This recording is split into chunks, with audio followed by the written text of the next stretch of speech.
માં 4 દીકરાને પોતાની પેટમાં ઉછેરી અને પોતાના ગોદમાં ઉછેરીને મોટા,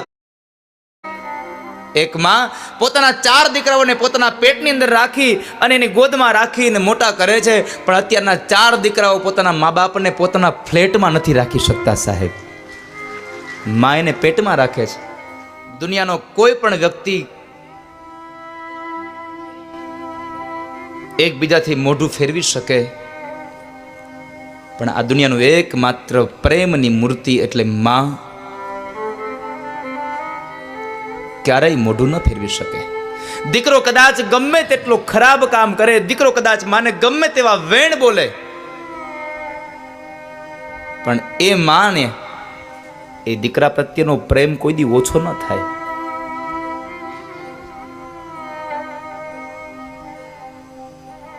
દીકરો 1 હોય તો ભલે, 2 હોય તો ભલે, અને 4 હોય તો ભલે, મોટા દીકરાને જેટલો પ્રેમ કરે એટલો જ પ્રેમ એના નાના દીકરાને કરે સાહેબ, એટલો જ પ્રેમ એના નાના દીકરાને. એના પ્રેમમાં જરાય આમ વધઘટ ન હોય, એના પ્રેમમાં ખોટ ન હોય. મારા મોટા દીકરો કમાય છે તો એને વધારે પ્રેમ, અને નાનો દીકરો નથી કમાતો તો હું એને ઓછો પ્રેમ કરું, ના સાહેબ. માને તો બધા સરખા.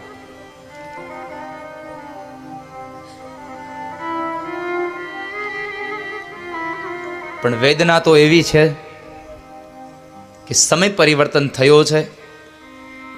1 માં 4 દીકરાને પોતાની પેટમાં ઉછેરી અને પોતાના ગોદમાં ઉછેરીને મોટા કરી શકે છે. 1 માં પોતાના 4 દીકરાઓને પોતાના પેટની અંદર રાખી અને એની ગોદમાં રાખીને મોટા કરે છે, પણ અત્યારના 4 દીકરાઓ પોતાના મા બાપને પોતાના ફ્લેટમાં નથી રાખી શકતા સાહેબ, મા એને પેટમાં રાખે છે. આજે જ હું જોઈને આવ્યો આ પ્રસંગ. હું કેદારેશ્વર ગયો તો ત્યાં ધૂન ચાલતી હતી. ધૂન ચાલતી હતી, એ લોકો ગાતા હતા અને હું ત્યાં ગયો. પછી મને ખબર પડી કે અખંડ ધૂન ચાલે છે, પણ અખંડ ધૂનને ગાનારા તો વ્યક્તિઓ એવા છે કે જેના દીકરાઓ સાચવતા નથી ને એ મા બાપ જ્યારે અહીંયા વ્યાવ્યા છે ને, જેને કાઢી મૂક્યા છે ને, એ મા બાપ અહીંયા અખંડ ધૂન ગાય છે.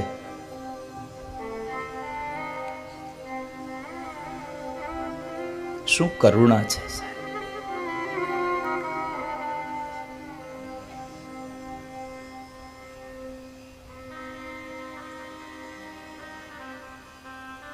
મારી યુવાન મિત્રોને અને યુવાન બહેનોને મારી પ્રાર્થના છે, બાપ,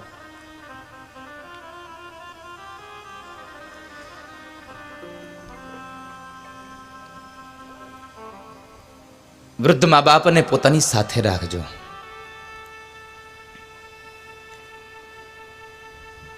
આમાંથી કેટલા લોકો એવું ઈચ્છો છો તમે કે મારા વૃદ્ધાવસ્થાના સમયમાં મારો દીકરો, અમારા દીકરાની પત્ની અમારી હારે રહે? કેટલા લોકો માનો છો આવું? કેટલા લોકોની ઈચ્છા છે? બસ આટલા જ લોકોની?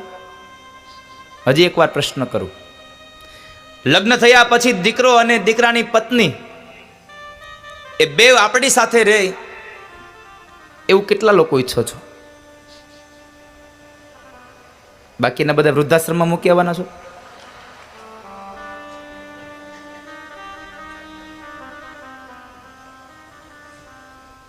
અખંડ ધૂન હાલતી હતી, ત્યાંનો વારો હતો, રોજના 3-3 કલાકનો વારો હોય એનો. વિચાર તો કરો સાહેબ. અને તોય હું ભરોસા સાથે કહું સાહેબ, ભલે દીકરાઓ એને નહીં સાચવતા હોય, અહીંયા વૈયાવા હશે, આ અખંડ ધૂન ગાતા હશે ને, એ અખંડ ધૂનનો વારો પૂરો થતો હશે ને જ્યારે ભગવાનને પગે લાગતા છે ને તો એમ કહેતા છે મારા દીકરાને સુખી કરજો સાહેબ. આ મા બાપનું હૃદય બોલતું હોય છે.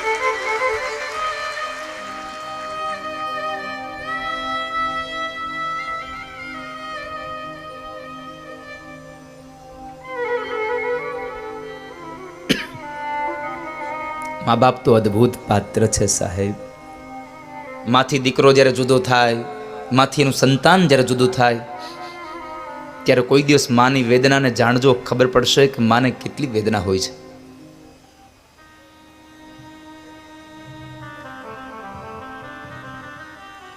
એક ગામડામાં એક પતિ પત્ની હતા ને એ પતિ પત્નીને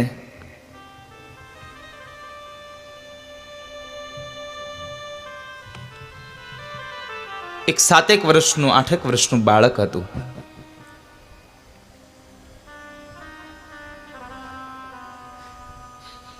એ પોતાના બાળકને લઈ અને આમ મેળામાં દર્શન કરાવવા માટે લઈ જાય છે. મેળો ભરાણો છે બાજુના શહેરમાં, ત્યાં લઈ જાય છે. અને એ મેળો ભાતીગળ હતો, બહુ મોટો મેળો ભરાતો હતો. એટલે એ મેળાની અંદર બહુ બધા માણસોની ભીડ હતી.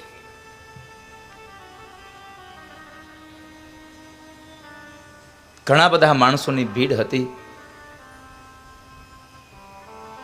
એમાં બરાબર એ ભીડમાં ને ભીડમાં ચાલ્યા જાય છે. પતિ પત્નીનું ધ્યાન ન રહ્યું. એમ 8 વર્ષનો દીકરો પોતાના મા બાપથી જુદો પડી ગયો. પોતાના મા બાપથી જુદો પડી ગયો. દીકરો રડે છે. કોઈ પણ વ્યક્તિ કાંઈ પૂછે એટલે એક જ વાતને એમ લઈને ઊભો છે કે મને મારી મા પાસે લઈ જાઓ, મને મારી મા પાસે લઈ જાઓ.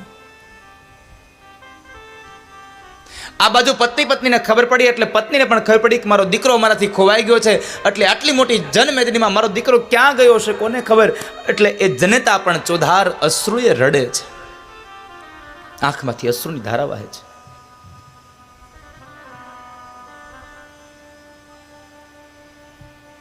દીકરો ક્યાં ગયો હશે?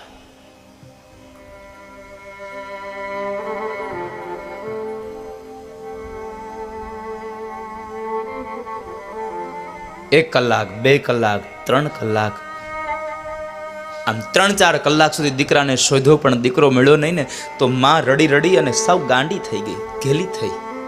માથાના વાળ વિખરાઈ ગયા, અંગ ઉપરની સાડી પડી જાય, વસ્ત્રો નીચે પડી જાય, એનું ભાન રહી નહીં. આંખમાંથી અશ્રુની ધારા બંધ ન થાય. એનો પતિ એને સાંત્વના આપે છે, દીકરી તું સાંભળ, દીકરો મળી જશે આપણને. પણ બંધ ન થઈ, કારણ કે જનેતા છે સાહેબ. રડવાનું બંધ ન કરે.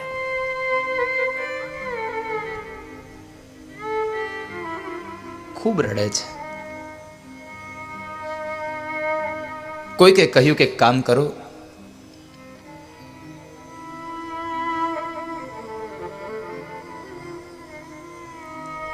આ મેળાનું જ્યાંથી આયોજન થયું છે ત્યાં જઈ અને એમને આયોજકોને કહો ને તો કોઈક માઇકની અંદર એનાઉન્સમેન્ટ કરી આપશે તો તમારો દીકરો જ્યાં હશે ત્યાંથી કદાચ તમને પાછું મળી જાય. પત્નીને લઈને જાય છે. આયોજક મિત્રોને વાત કરે છે કે ભાઈ એક એનાઉન્સમેન્ટ કરી આપો ને, મારો 8 વર્ષનો એક દીકરો, એનું નામ લાલો છે, એને આવા કલરના કપડાં પહેર્યા છે અને અમારાથી જુદો પડી ગયો છે, કોઈને મળ્યો હોય તો કોને આપી જાય. અમારી પત્ની અહીંયા રડી રડીને ગાંડી થઈ જશે, નહીં તો દીકરાના વિયોગમાં માં ગાંડી થઈ જશે.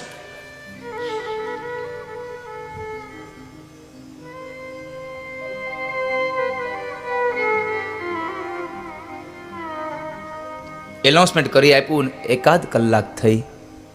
દીકરાને લઈને કોઈ યુવાન આવે છે. પેલા આયોજક ભાઈઓએ આ યુવાનને બોલાવ્યો, જો ભાઈ આ તારો દીકરો છે? હા ભાઈ આ મારો દીકરો છે. બાપને વળગી, બાપે પણ એને ચુંબન કર્યું. કારણ જેટલો દીકરો માને વાલો હોય ને એટલો જ દીકરો બાપને વાલો હોય સાહેબ. એમાં ભેદ ન હોય. પણ બાપ થોડોક આમ કડક સ્વભાવનો, કડક મિજાજનો હોય એટલે આપણને એમ થાય કે બાપને દીકરા પ્રત્યે કે દીકરીઓ પ્રત્યે કઈ પ્રેમ નથી. ના સાહેબ, જેટલો પ્રેમ માને હોય ને એટલો જ પ્રેમ બાપને પણ હોય. દીકરાને કઈ થાય તો એના બાપને ઊંઘ ન આવે. કેટલી વેદના હોય બાપને. શહેરમાં રહેતો હોય દીકરો, કદાચ એની પત્ની સાથે રહેતો હોય અને ગામડેથી મા બાપ ઘણા સમય પછી આવે અને પત્ની એમ કહે કે લ્યો આવી ગયા પાછા હતા ત્યાં પાછા અહીંયા. ગામડે રહ્યા તો હું વાંધો હતો, અહીંયા નાના એવી જગ્યામાં રહેવાનું આમ તેમ. છતાં એ ગામડેથી આવેલા વૃદ્ધ પતિ પત્ની પોતાના દીકરાને એમ કહે છે, દીકરો સામે ચાલીને એમ કહ્યું, બાપુજી પાછા પૈસા લેવા આવી ગયા? હમણાં કેટલી મારે ધંધામાં મંદી ચાલે છે, મારે આટલું લેણું થઈ ગયું, આમ છે તેમ છે. અને ત્યારે આ ભારત વર્ષનો બાપ એમ કહે કે દીકરા હું તારી પાસે લેવા નથી આવ્યો, પણ તું લેણામાં આવી ગયો છો ને એ વાત સાંભળી અને મારી 5 વીઘા જમીન વેચીને તારું લેણું પૂરું કરવા આવ્યો છું બાપ. બાપને દીકરાની ચિંતા એટલી જ હોય. દીકરાને લઈ અને પેલી એની પત્ની પાસે જાય છે કે લે હવે રડવાનું બંધ કરી દે, આપણો લાલો મળી ગયો છે. એકદમ ઊભી થઈ અને માએ પોતાના છોકરાને પોતાની છાતીએ વળગાડી બે હાથથી મસ્તક પકડી અને ચુંબન કરે છે.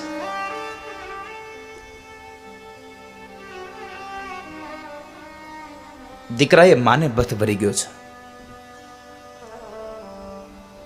આ બાજુ માં એક જ શબ્દ ઉખેરે, મારો લાલો, અને આ બાજુ દીકરો જ્યાં સુધી માં ન મળી ત્યાં સુધી એક જ શબ્દ બોલતો રહ્યો, મને મારી માં પાસે લઈ જાઓ, મને મારી માં પાસે લઈ જાઓ. માં દીકરાનું આ મિલન જોઈ અત્યાર સુધી પેલો યુવાન રડ્યો નહોતો, હવે અવળું ફરીને પોતે રડે છે.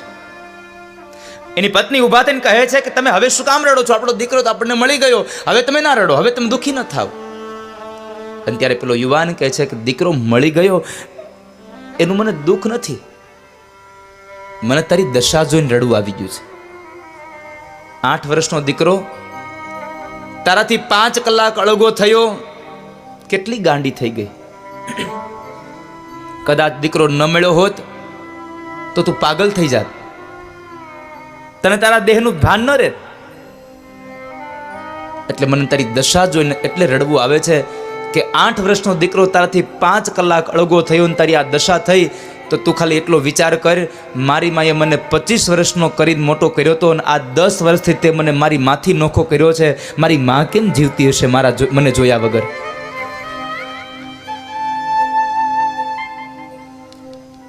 માં કેમ જીવતી હશે? હું આપ સૌ લોકોને પ્રાર્થના કરું છું, બાપ, મા બાપ, યુવાન દીકરીને પ્રાર્થના કરું છું કે તમારા સાસુ અને સસરા જો જુદા રહેતા હોય તો એને તમારી સાથે રાખજો બાપ.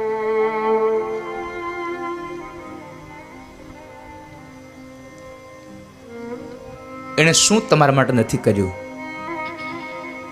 શું નથી કર્યું?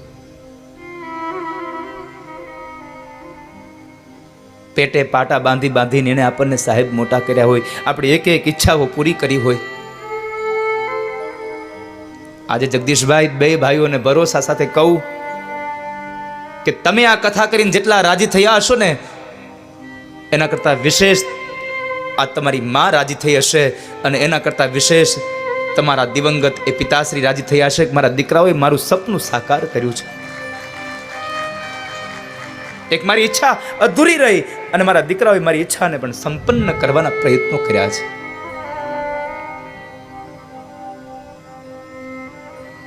તમારા ઘરમાં પૈસો વધારે ન હોય ને તો કાંઈ વાંધો નહીં, પણ તમારા મા બાપને તમારી હારે રાખજો બાપ. હું આજે કેદારેશ્વર જ્યારે જોઈને આવ્યો ને મને આમ ખૂબ દુઃખ લાગ્યું કે આ મા બાપની શું વ્યથા સાહેબ, શું વ્યથા મા બાપની.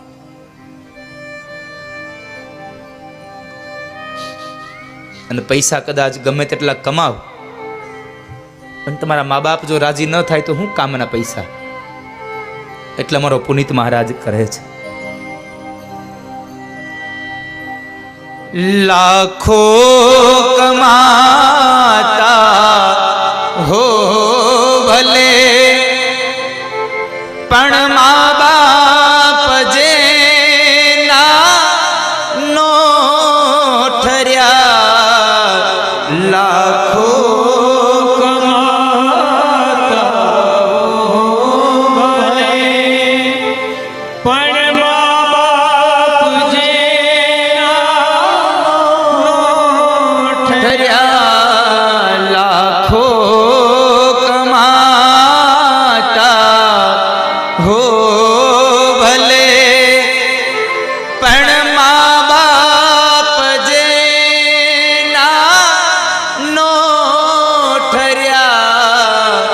લાખો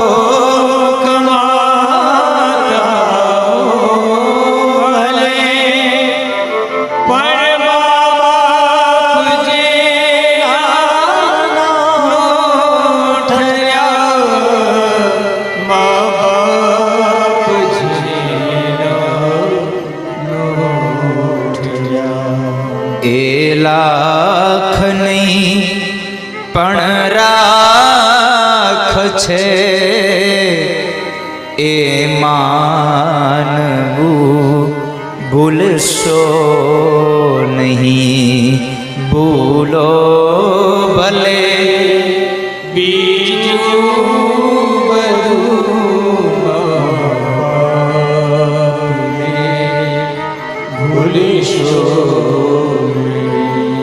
અગણિત છે ઉપકાર એના એ વિસરશો નહીં. અગણિત છે ઉપકાર એના એ શું નથી કર્યું આપણા માટે સાહેબ મા બાપે? એની ભૂલ તો એટલી જ ને કે એણે આપણને જન્મ આપીને મોટા કર્યા, એટલે આપણે એને વૃદ્ધાશ્રમમાં મૂકી આવ્યા ને.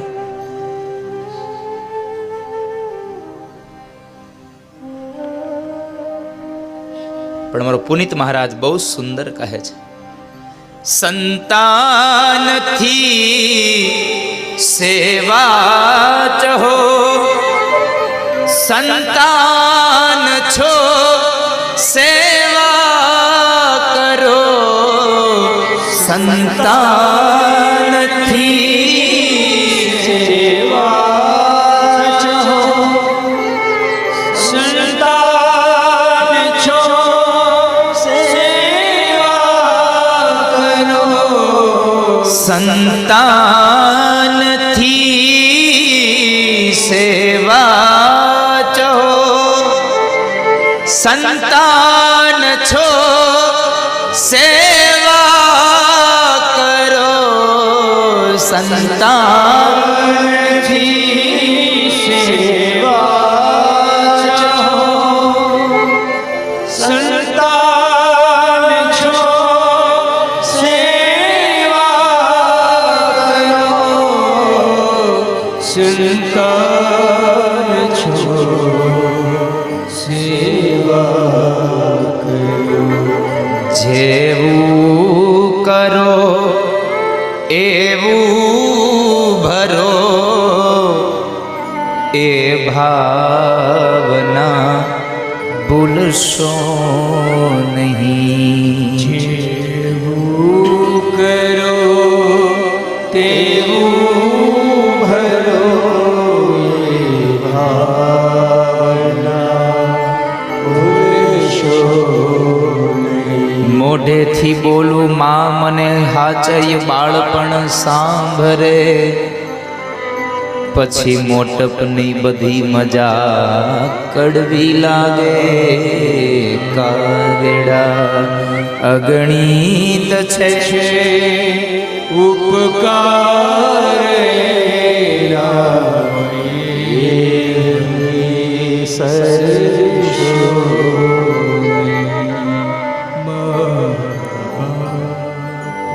દુનિયામાં મેં ઘણી વાર એવું સાંભળ્યું છે, અત્યારનો યુવાન, અત્યારની દીકરો એમ કહેતો હોય, અમે શહેરમાં રહીએ છીએ, મારા મા બાપ અમારી ભેગા રહે છે. નથી લાગતું કે આ વાક્યમાં થોડોક ભેદ હોય સાહેબ? શું તાકાત છે કે આપણે આપણા મા બાપને ભેગા રાખીએ? તમારા મા બાપને રાજી રાખવા હોય ને તો એમ કહેતા રહેજો, અમારા મા બાપ અમારી ભેગા નહીં, અમે એની ભેગા રહેતા હોઈએ છીએ સાહેબ. આપણે મા બાપની ભેગા રહેતા હોઈએ. આપણી શું તાકાત છે કે આપણે એને આપણી ભેગા રાખીએ?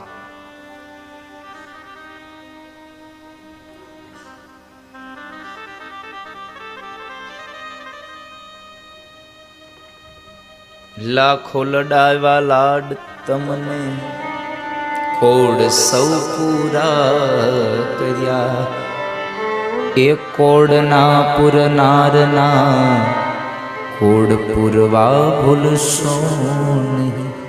જેણે આપણા કોડ પૂરા કર્યા છે, જે બાપે ખભા ઉપર બેસાડી અને ગામ દેખાડ્યું છે, એને દુખી ન કરશો બાપ.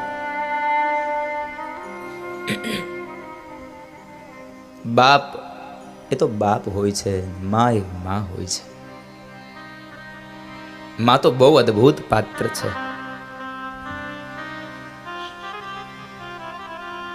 જિંદગીમાં એક વખત માનો પ્રેમ હાથમાંથી વયો જાય પછી આ દુનિયામાં કદાચ ગમે તેમ કરો તો માં ન બની શકે કોઈ. એક જ વખત સાહેબ. કારણ પ્રભુના એ પ્રેમ તણી પૂતળી રેલો અને જગથી જુદેરી એની જાત જો જનની જોડ સખી નહીં જડે રેલો હે જીરે જનની જોડ સખી નહીં જડે રેલો. આજ સવારે જગદીશભાઈના ધર્મપત્ની ને અવિને બધા મને મળવા આવ્યા હતા. એટલે એમના પિયરિયા લોકો આવ્યા હતા કે માં પાત્ર શું છે, મારે તમને એક વાત કરવી છે. એમના કાકા અને એમના ફઈ ને બધા આવ્યા હતા. એમને લઈને મને મળવા આવ્યા અને પોતે બધાની ઓળખાણ કરાવે ને પછી મને આમ આમ એ બોલી જ ન શકા સાહેબ.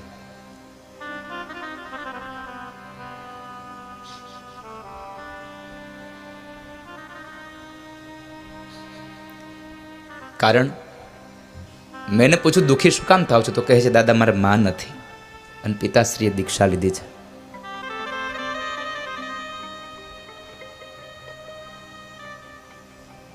ગમે તેવો પ્રસંગ હોય સાહેબ,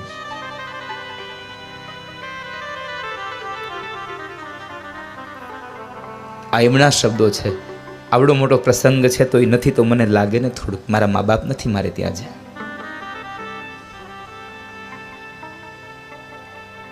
માટે હું પ્રાર્થના કરું છું આ દુનિયાના તમામ યુવાનોને ને યુવાન બહેનોને સાહેબ કે મા બાપનો પ્રેમ ભાગ્યમાં હોય ને તો જ મળે, બાકી ભાગ્યમાં ન હોય તો મા બાપનો પ્રેમ નથી મળતો હોતો. जन्मदाता है वो नाम जिनसे मिला थाम कर जिसकी उंगली है बचपन चला कितने उपकार है क्या करे आप दोनों सलामत रहे धरती पे रूप माँ बाप का उस विधाता की पहचान ये तो सच है कि भगवान है मगर फिर भी अनजान है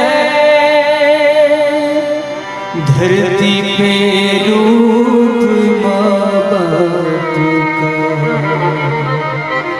उस विधाता की पहचान મારી વ્યથા હતી એટલા માટે મેં આપને આ વાત કરી છે બાપ. આજે જોઈને આવ્યો, બની શકે તો એટલું ચોક્કસ કરજો આ વિસ્તારમાં જો કોઈ મા બાપ પોતાના દીકરાથી અલગ રહેતા હોય ને તો મારી વ્યાસપીઠ તમને કરબદ્ધ પ્રાર્થના કરે છે તમારા મા બાપને તમારા ઘરે લઈ આવજો. અને તમારા મા બાપ તમારા ઘરમાં આવશે ને તો 68 તીર્થોને તમારા ઘરમાં આવવું પડશે ને આવવું પડશે. એમાં સંશય નથી સાહેબ. તમારી ભેગા રાખજો.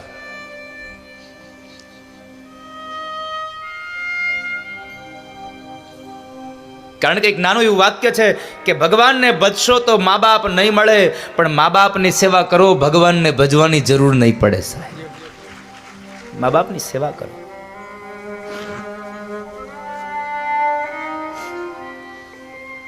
દુનિયાની તમામ ખુશીઓ તમારે ત્યાં આવીને ઊભી રહેશે. મા બાપની સેવા કરો.